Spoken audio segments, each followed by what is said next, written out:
Welcome to Madasaling Pinoy, your prayer partner.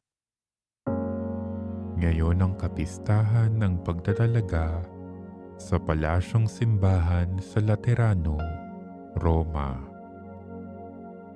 Ang mabuting balita ng Panginoon ayon kay San Juan. Malapit na ang Pasko ng mga Hudyo, kaya't pumunta si Jesus sa Jerusalem. Nakita niya sa templo ang mga nagbibili ng mga baka, mga tupa at mga kalapati, at ang namamalit ng salapi. Gumawa siya ng isang panghagupit na lubid at ipinagtabuyang palabas ang mga mangangalakal, pati mga baka at tupa. Isinabog niya ang salapi ng mga namamalit at pinagtataob ang kanilang mga hapag. Sinabi niya sa mga nagbibili ng kalapati, "Alisin ninyo rito ang mga iyan. Huwag ninyong gawing palengke ang bahay ng aking ama."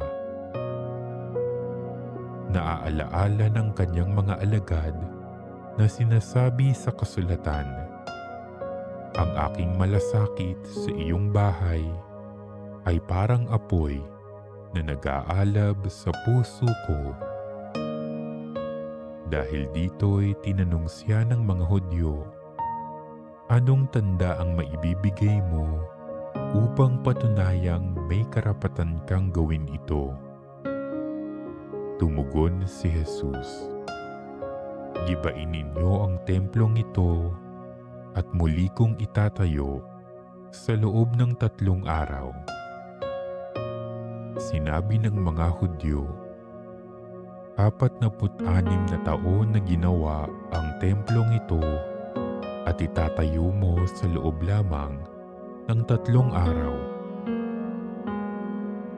Ngunit ang templong tinutukoy ni Jesus ay ang kanyang katawan, kaya't nang siya'y muling mabuhay, naalaala ng kanyang mga alagad na sinabi niya ito, at naniwala sila sa kasulatan at sa mga sinabi ni Jesus. Ang mabuting balita ng Panginoon.